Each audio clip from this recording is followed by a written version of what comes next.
Good evening, good morning.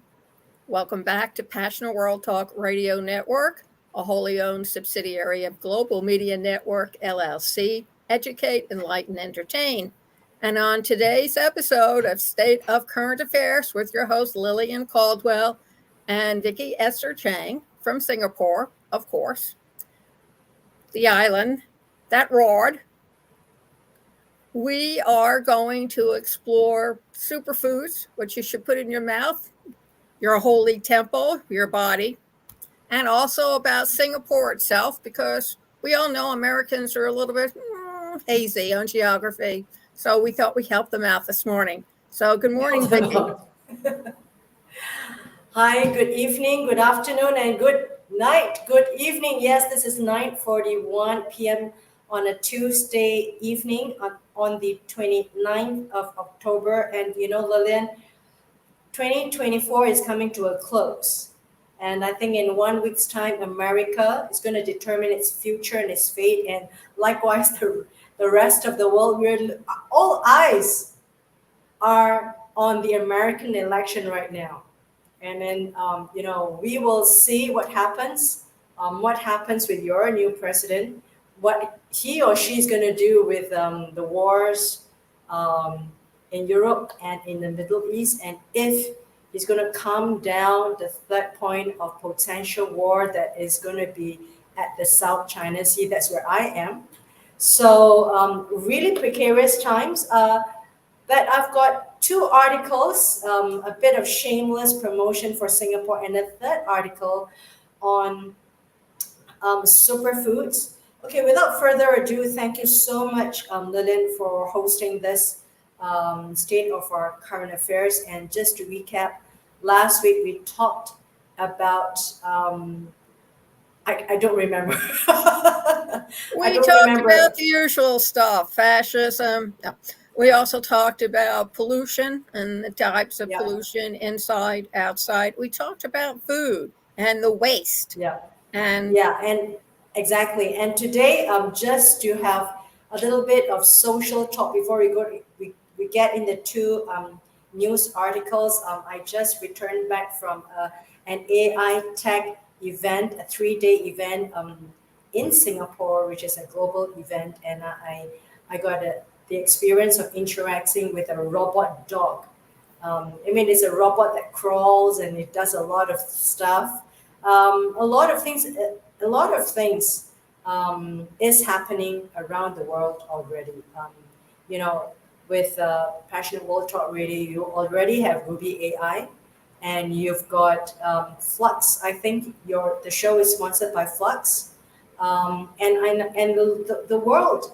You like it or not, is just like surging ahead with or without us. So without further ado, I just want to interject one thing.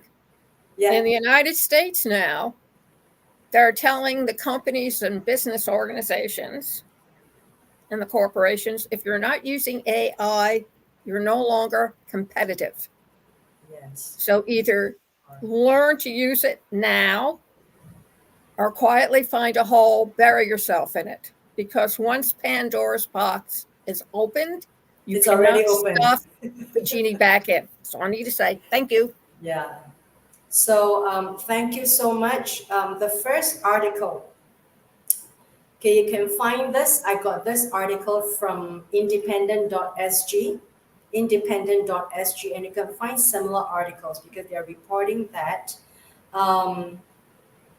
Singapore tops list of world's richest countries, which is 2024, which is number one. And in 2024, this article is 2021. The ranking is 2023 on the 4th of November 2023, and I'll juxtapose that with 2024 a little bit later on. Singapore has clinched the coveted title of the world's richest country, according to an index published by financial website Insider Monkey. The rankings use per capita gross domestic product, which is your GDP, figures to measure the prosperity levels of nations worldwide. With the per capita GDP of 215,512. Singapore comfortably secured top position in this ranking, outstripping all other nations. And I would like to say that Singapore's economic dominance is highlighted by a significant margin separating it from its closest competitors, Luxembourg, which came in second position, and third position is Qatar. That's the end of 2023. And the latest ranking that came out for 2024, the first is still Luxembourg, which I've been there before, Luxembourg in Europe. Number two was Qatar, and number three is Singapore, and that's the latest. So you've always got these three countries like interchanging its position. And Luxembourg is a really, really small country, but I would call it principality. I think in Europe they do call it principality because it's a self-governed state within and in the heart of Europe with very, very small population. That's about what I want to say about this article. A little bit about promotion, about Singapore being the richest country in the world. And of course, throughout the last 10, 20 years, Singapore has ranked the top few countries in the world, so top 5 countries in the world that is number one in terms of per capita. Per capita means GDP per capita means annual income per person. And of course, I would like to bring this forth because there are different measurements for being the richest country, but being the richest country in the world, there are many different ways of measurement. You could have the richest people here and the poorest people here, and that's also a distribution, the median income, the average income, etc., which we're not going to go into it. But I would like to juxtapose that with the second article very quickly, and you would know what I mean by not being too well. I would always say when you get top marks, never get too happy. When you get bottom marks, never be too sad. All right, this second article, ladies and gentlemen, Singapore. Okay, the global burnout levels is on the rise with online searches. Now go to Yahoo News, which is news.yahoo.com. The article says Singapore faced rising burnout as country ranks third globally in stress-related Google search. Well, so I'm just saying, this is just what I'm saying. If you get the top marks in class, never be too happy. If you're ranked at bottom, never be too sad either. So Singapore, in the latest article published by Yahoo News on the 23rd of October 2024, on the Wednesday, which is just a couple of days ago, it says that the study, which analyzed Google search data from 30 countries around the world, found that the number one country or state is London, followed by Melbourne, then followed by Singapore, that recorded the highest burnout sentiment as measured by the searchers related to mental exhaustion, work-related stress, and burnout recovery. And that's by Google search. Here it says, in Singapore, nearly half of the workforce reports feeling physically or mentally drained at the end of the workday, with many struggling to find motivation at work. And the culture of overwork is also taking its toll on its workers in New York, where 57% of employees report negative impacts of work-related stress, including emotional exhaustion, reduced productivity. And in Singapore, nearly half of the workforce reports feeling physically or mentally drained at the end of the workday, and many struggling to find motivation at work. Here there are the top 10 countries that Google burnout related terms on Google. Number one, London. Number two, Melbourne. Number three, Singapore. Number four, New York. Number five, Sydney. And number six, Toronto, Montreal, Amsterdam, Los Angeles, and finally the 10th, Berlin. And the World Health Organization defines burnout as an occupational phenomenon caused by prolonged workplace stress. I think enough said, Lillian, ladies and gentlemen. I mean, you've got one happy article here that says you are the wealthiest country in the world, and another article that says, hey, you are the most burnout country in the world. I think that reflects a lot, Lillian. I think that was something that I spoke about. I think last week we talked about Singapore was ranked number three for at for women that gives birth at 1.1 child per couple or per woman in Singapore, and we really talked about how women really also supports the economy and how women is a very important part in terms of building that social and community network and also the corporate workforce and also the economy. I mean, I want to talk about myself and my peers as women. I'm in the educational training sector. My peers are lecturers, teachers, professors in the university, and my friends are the general managers of Standard Chartered banks here, Citibank, which used to be called Citibank, now called Citi, and all the financial banks in the world are located in Singapore. Singapore being the champion or being the financial capital of the world comparative to London, Paris, and New York.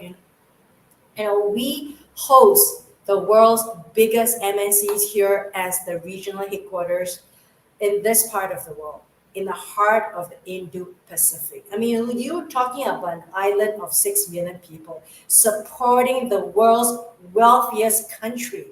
How much do you work, Lillian? I mean, you work 24/7 and you feel that burnout at the end of the day. And a lot of us find that harder and harder to justify post-pandemic. And you talk about people are trying to evaluate their values.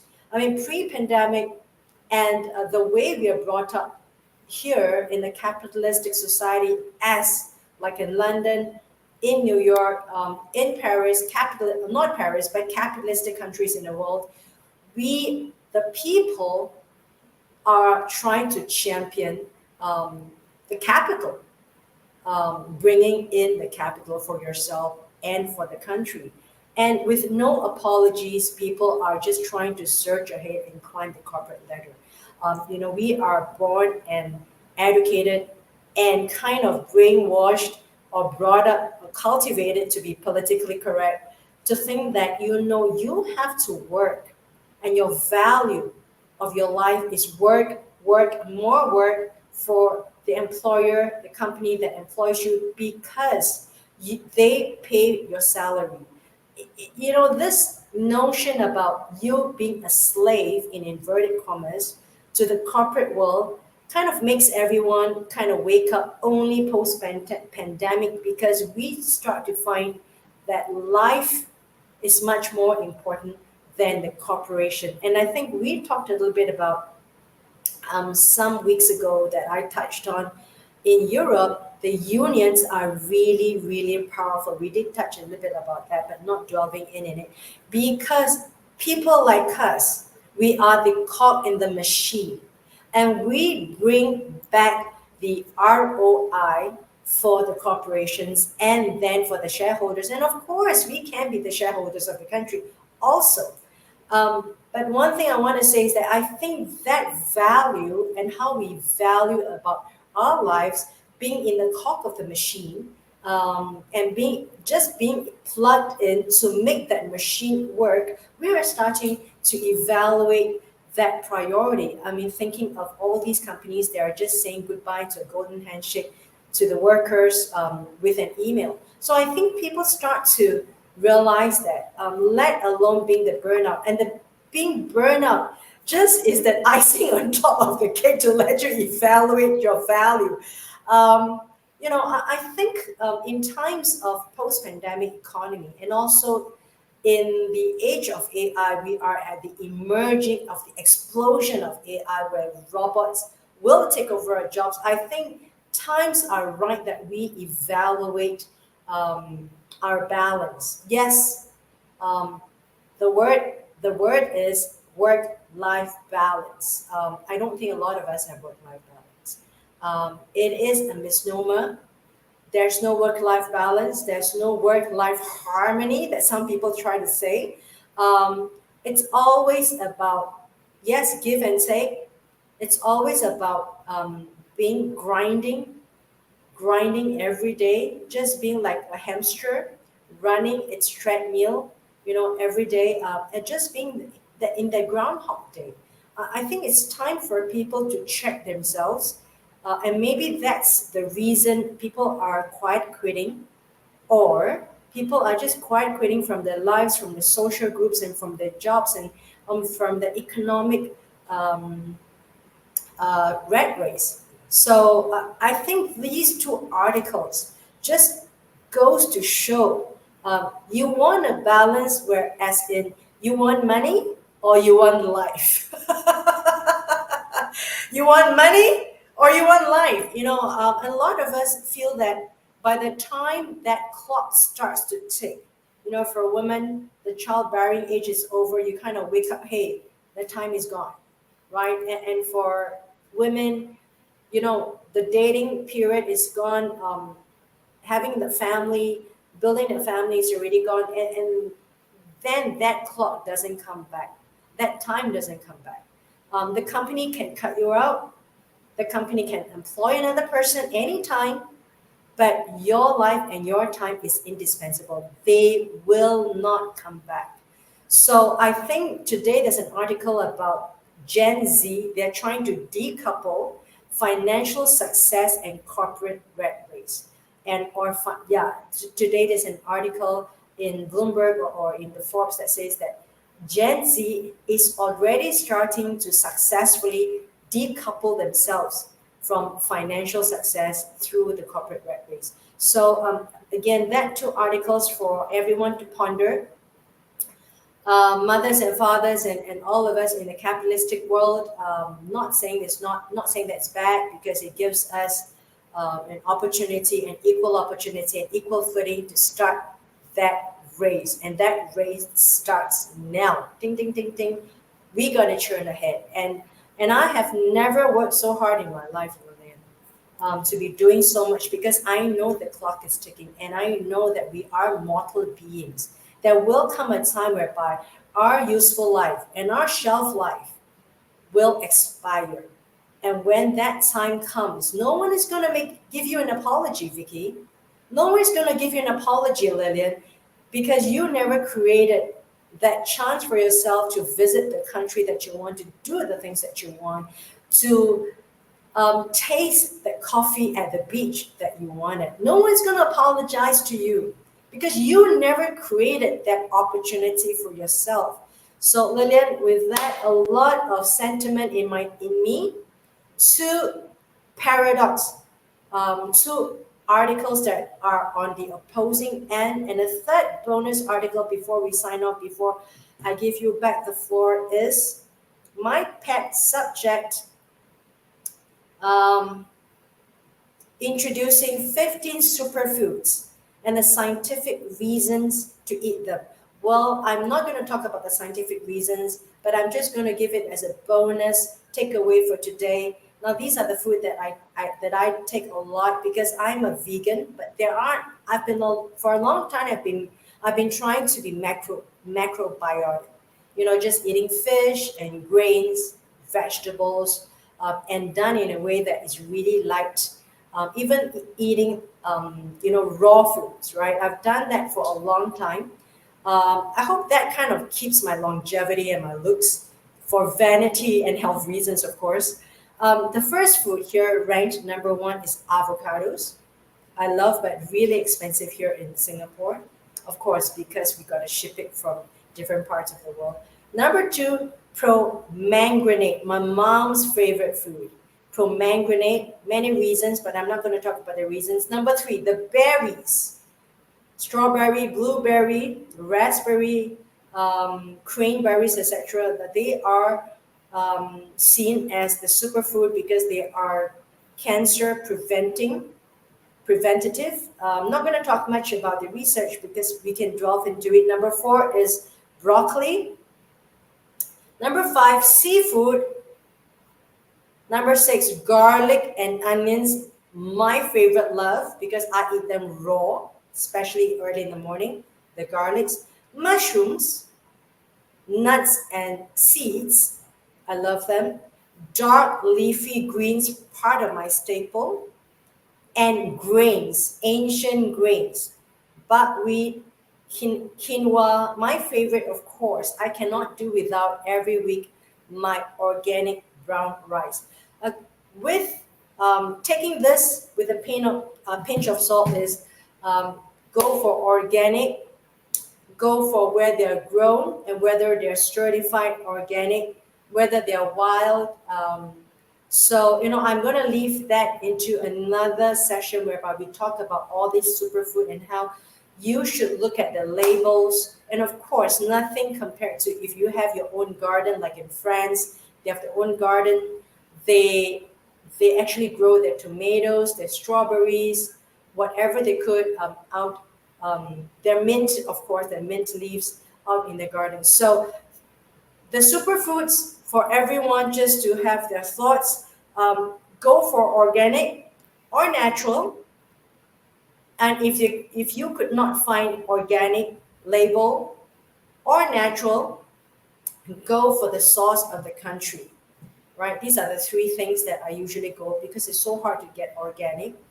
And even if you got an organic label, I really suspect its authenticity or whether they've gone through the organic scientific laboratory test. So, with a pinch of salt, even if you're taking anything organic and natural, I really doubt. But I think the third thing is um, uh, the source, the country at which it's being grown. I always rely on Scandinavian countries or country that is down under in Australia or in New Zealand, whereby the regulations are really strict. So over to you. None of these superfood include any meat except for seafood. Again, mercury in the ocean um, and radioactive waste in the ocean. So two articles plus one bonus article. Over to you, Lillian. Okay, thank you very much. A couple of things. One, recently in Facebook, there was a cartoon.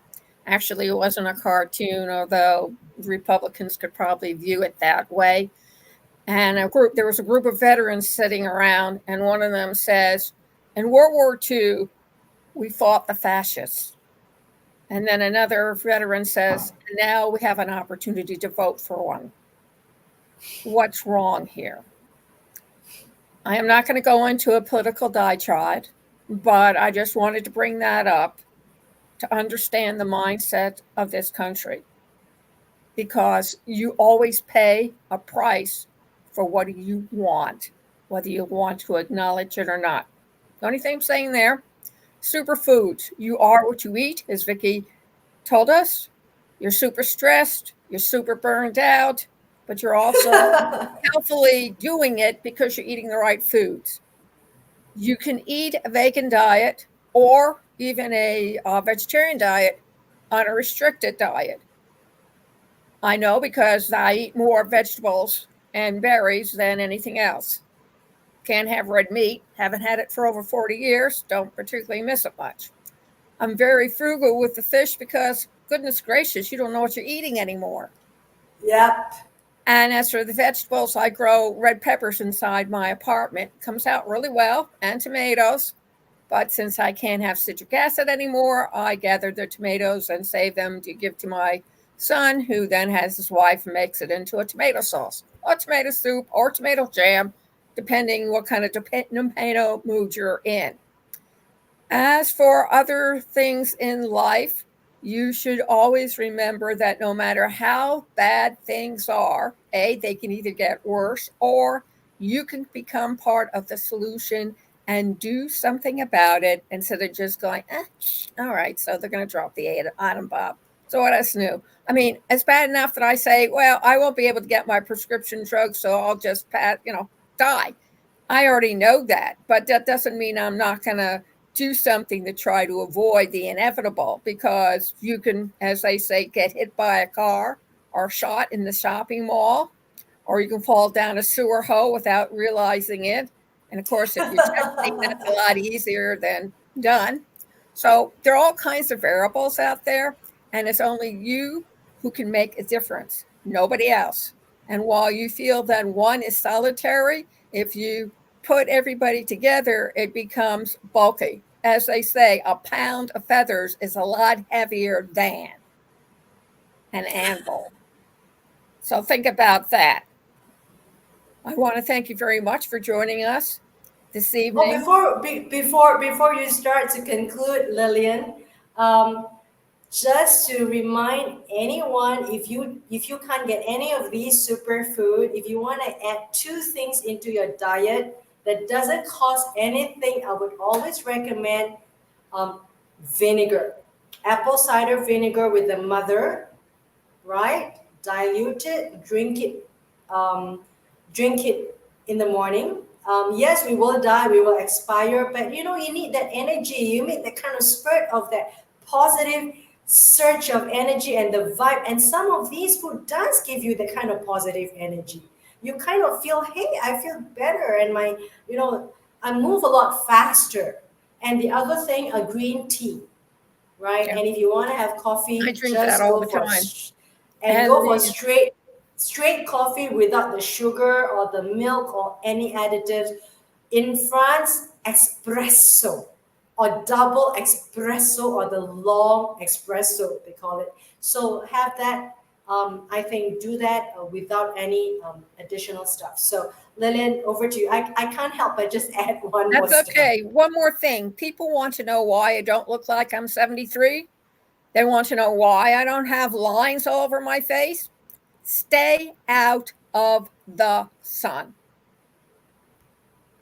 I don't spend thousands of dollars on lotions and stuff because my face is very strange. I didn't get acne as a teenager, but I'm getting it now.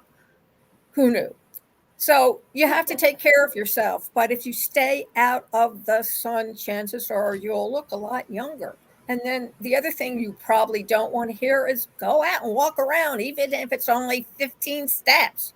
But get those legs moving. Everybody has shown that it does make a difference. Yes? Good. Now that we've gotten the unpleasant business out of the way, let me wrap it up. Thank you all very much for joining us. You can go over to our website, passionateworldtalkradio.com, and scroll down to the end of the page where you see State of Current Affairs. Click on it, takes you to a web page, Google link, click on that, and voila. You have everything, a smorgasbord, a state of current affairs, and all the other videos that you want to see and read for free until you're so stuffed full that you belch at the end, or whatever you do when you get stuffed. And this program is brought to you by several companies. One is a publishing company based in Singapore, hooray.